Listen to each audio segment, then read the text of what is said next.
everyone, it's Lori. In this video, I'm going to share with you some images and editing of some reflection images. So I recently was able to go down to my local downtown area that has this beautiful water garden. There are incredible water lilies filling this beautiful space, and I just love to go spend some time there. I went on an overcast day to really be able to sit, enjoy the beauty, but also to capture the gorgeous flowers. Now, one tip for shooting in a water garden like this is to think about how to isolate the flowers to get your image the way you want. I decided as I was walking around to focus on water reflections. The light was just perfect and there were so many gorgeous reflections in the water. So in today's episode, I'm going to edit a couple of these images for you so you can see a couple techniques to edit the beautiful flower, also the reflection, and to tackle some water movement. There were ducks in the water, so I had to deal with that. So let's jump into Lightroom and get started together. So as I was walking around shooting, I decided I wanted to focus on the flowers that had beautiful water reflection. And in order to do this, I had to really move around my subject.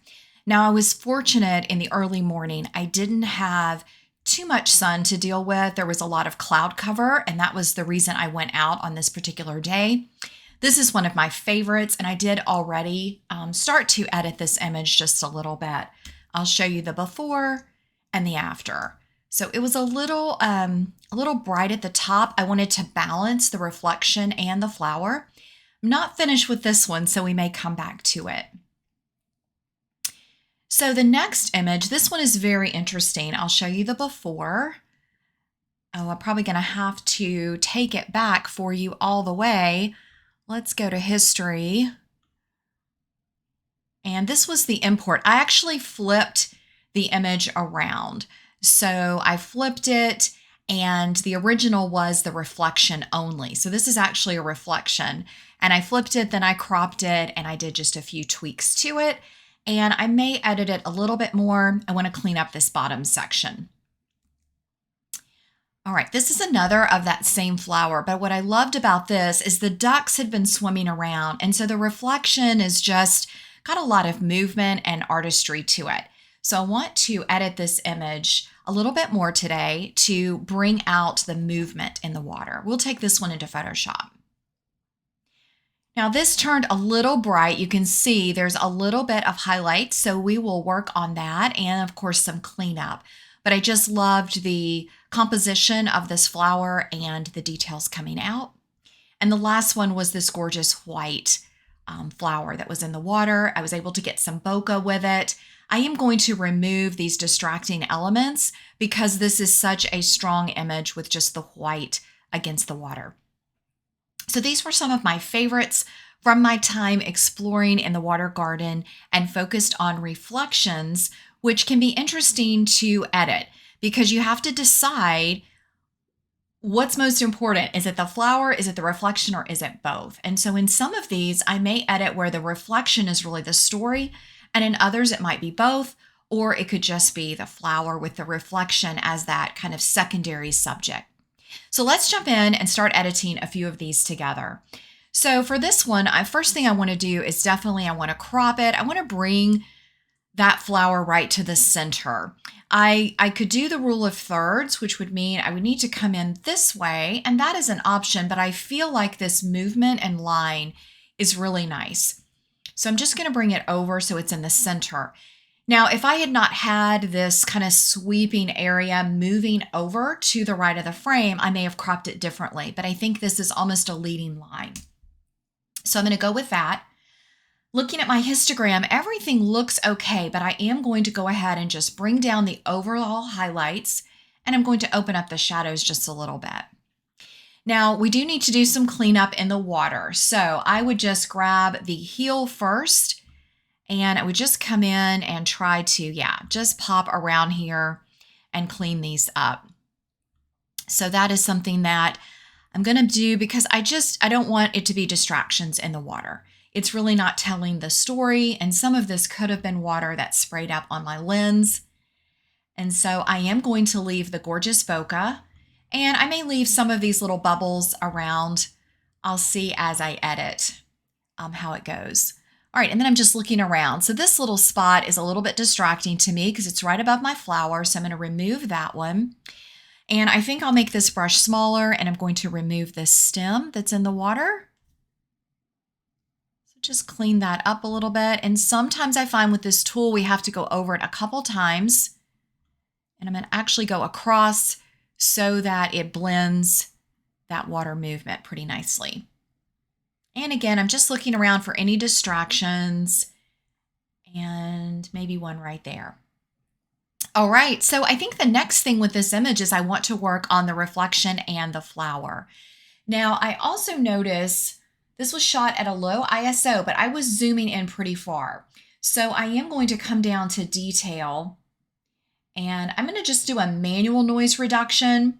If I felt like it had a lot of noise, I would do the denoise feature, which is an option that you can do. It does make a copy of your image. So for time today, I'm just going to add a little bit of color and luminance denoise there. All right, so next thing I want to do is work on the subject. So I'm going to grab my mask, and I'm going to do an object because I don't know that it will pick up exactly what I want, and I like to use the square here. So I really just want the top flower. So let's see how well it does on an object mask. Okay, not too bad. I'm going to click subtract, and let's just grab the brush and let me enlarge it. And not too big. And I'm just going to brush off where I don't want that mask.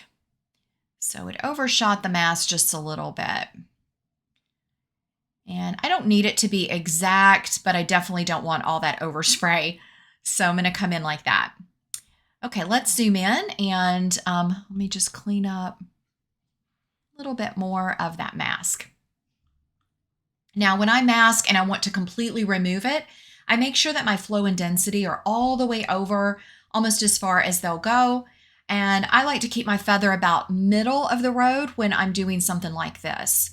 Now, if I was masking and wanted it really soft edges, I would increase the feather. Okay, so what I want to do first for this is just give it a little pop of exposure, but you'll notice that it's already a little bit what I would consider a little blown out. So I'm going to reduce those highlights so that I can get more detail. And I'm going to bring down the whites a little bit. Now I can still go ahead and let's try adding a little bit of contrast. And now we can pop the exposure just a little bit, which is more of the light in the flower. So I think that looks pretty balanced. I can also come back and work on just that area. Now I do want to saturate it. So I'm going to really increase that saturation because that color was so beautiful. All right, so this is before and after. So you can see we've already made an improvement. Now I'm going to go ahead and do a second mask. And with this one, I'm going to use the brush and come in and just brush around this area that's a little bright. And now I'm just going to play with reducing the whites. I don't want it dark, so you have to be really careful, but I do want it to have a little bit more light. There we go. So I'm just toning it down, but also providing a little bit of brightness there in the center. That one is a very tricky flower. All right, so I want to just, my reflection I think is actually very nice, but let's go ahead and do a mask here. Let's try objects first. See what it does. I didn't get a very good square there. Yeah, let's undo that. And let's go ahead and add a mask and just use the brush and come in. I just want a I probably should have put this on feather, but just give it just a tiny pop of exposure. There we go. You could also do just a little bit of contrast or actually texture. Let's go down and add a little bit of texture to bring out some of those details. Okay, so now I'm going to zoom back out and let's look at before and after. Before and after. So you can see, let me zoom in a little bit for you. Let me get my fit to work. You can see before the flower's a little bit blown out. We've got more detail now and we cleaned up the water. The last thing I could do is I could use a tone curve. Let's try if we add a little brightness overall to the image. I like that. I also could think about my temperature. So this would be an option where do you want it on that cooler blue side or do we want to add some of the light and warmth? Now let's make sure we're not on our mask. So I think I just messed up our mask. So I'm going to undo that. Yeah, I was on the mask. So I don't know if you guys ever do that, but sometimes I make that mistake. So we have to go back to the basic panel. And now let's come down and go to our tone curve and just give it a little overall pop. Tiny, tiny bit. Very little. We can see if we like that before and after.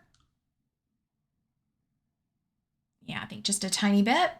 And then the last thing I was considering was doing a vignette. So let's come down to effects and let's just see what it does to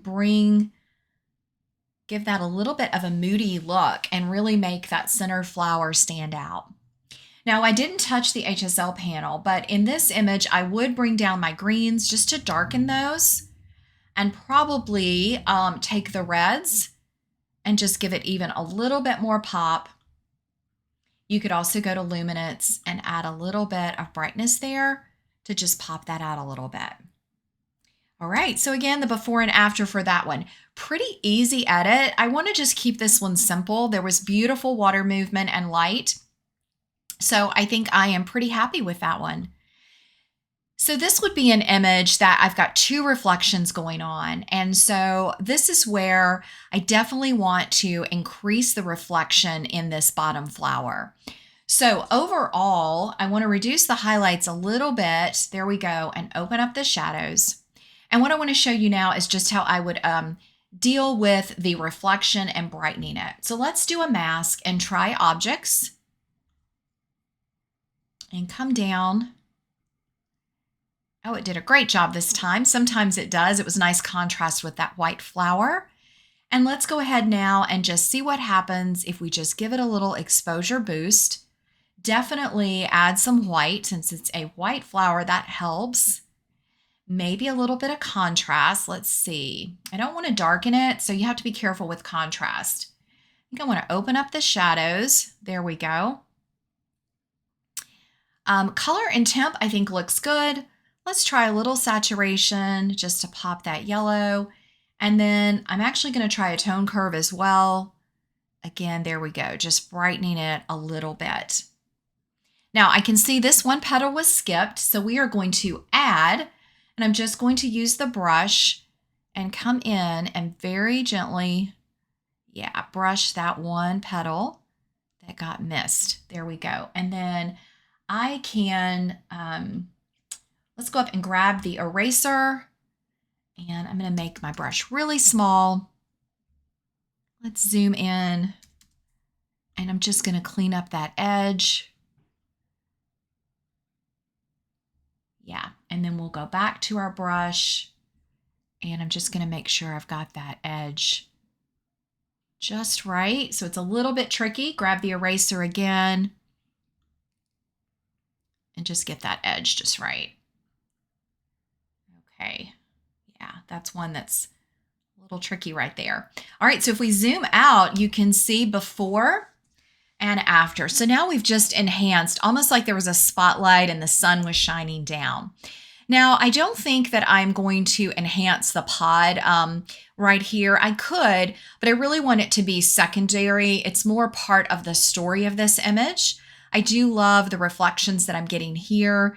And so to finish out this image, I would just continue to check for any cleanup, would probably come in and add a brush mask right here in the center of this flower. Again, I don't have my feather on. I need to correct that.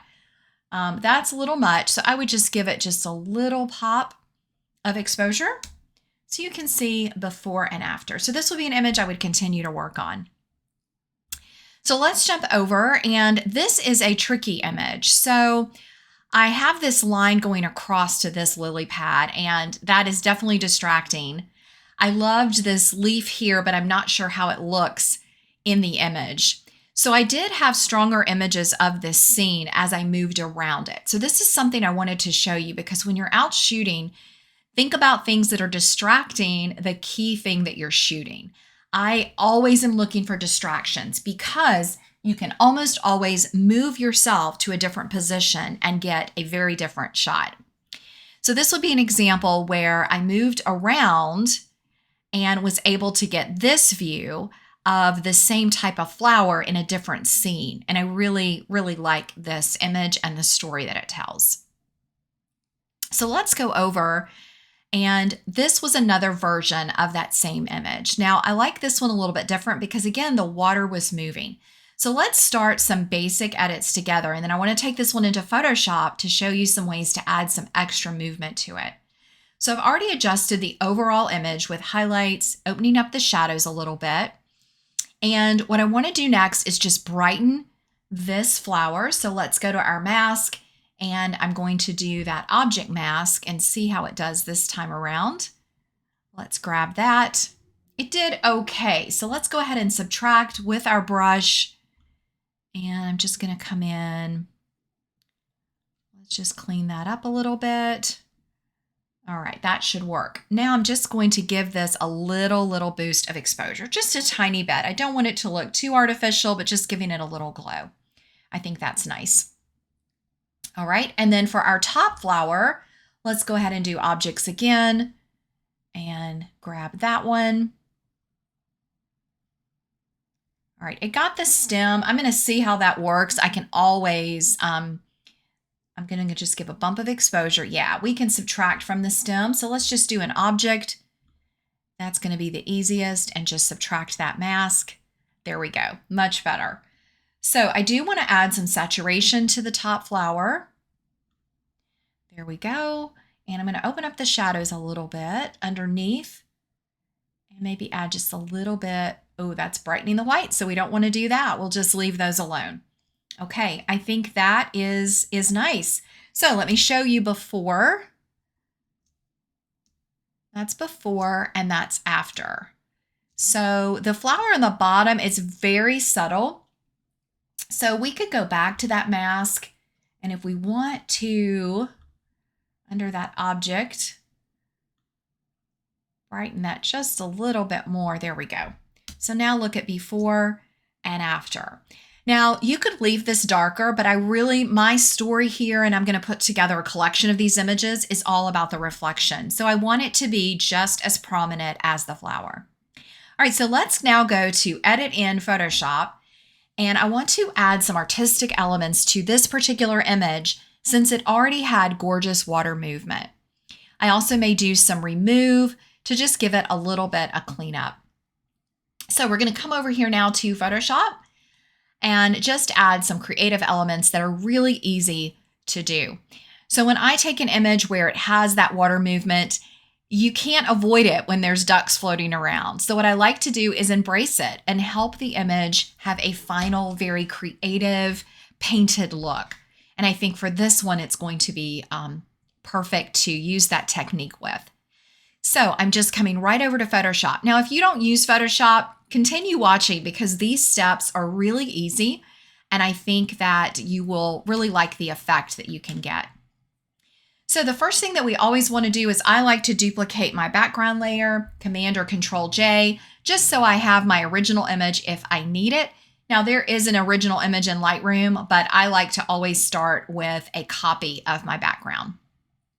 All right, so for this image, first thing I want to do is grab my remove tool.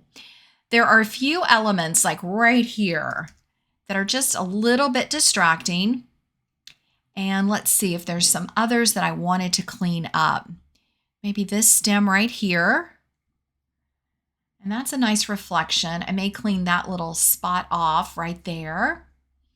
I'm not sure about this guy. It's a little bit distracting. So let's just come in and see what it does to remove that.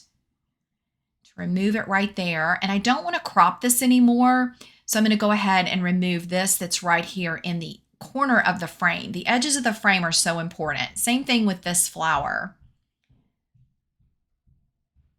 All right, so now let's click the checkbox and we'll see what the remove tool does. So the remove tool in Photoshop is a new feature, and it is fantastic for truly removing elements that would take a lot of time in Lightroom.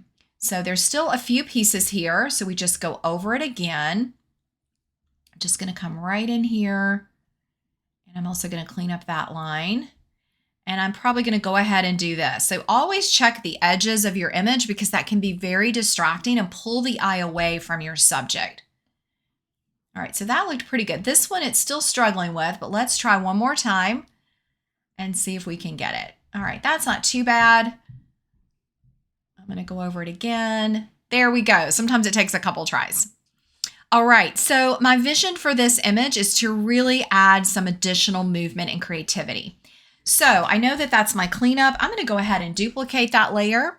And now I'm going to go to Filter, and I'm going to go to Blur. And what I want to do is a motion blur. So let's go down, and I'm going to select Motion Blur. And then I'm going to move this so that I get some additional movement. Now I'm looking for the direction that the water was going in. Let's go ahead and take it up so we can see. And I can see right here. I think I want to take it over this angle right here. Then you can decide how much blur you want to add. So you can see what that's doing. I'm just going to do a touch of blur. So I'm going to click OK. Now we can see it's completely distorted our image, and we don't necessarily want that.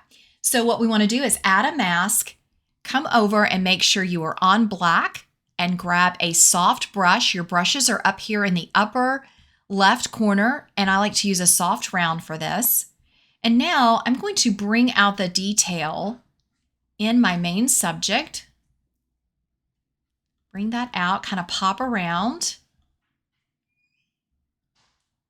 And now what I want to do is I'm going to reduce the opacity of the entire layer. So I'm going to take that blur back about 50%. So I've removed it completely from my flowers, but I've added it around the image. Now there's some other ways that you could mask that in, but that's one way. And then you can kind of play with the percentage. So we can increase it to about 70.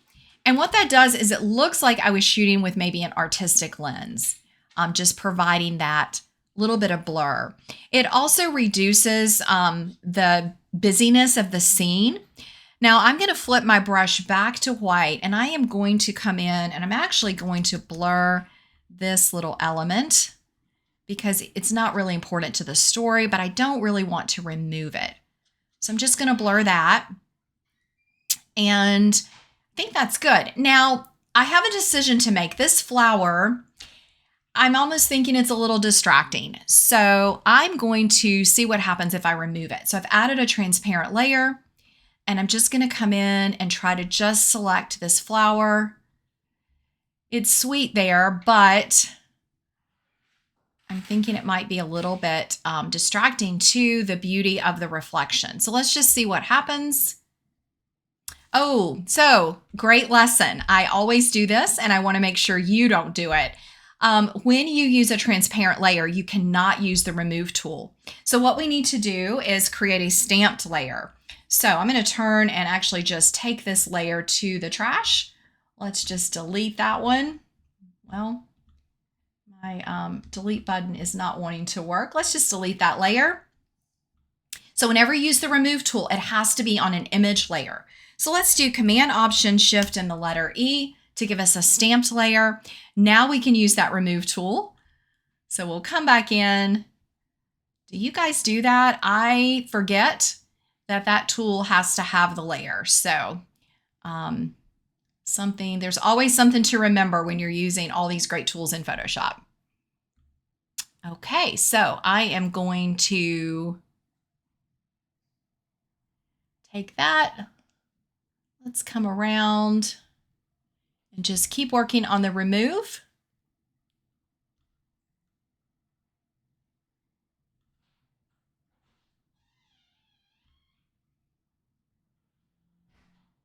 And a little bit here. Yeah.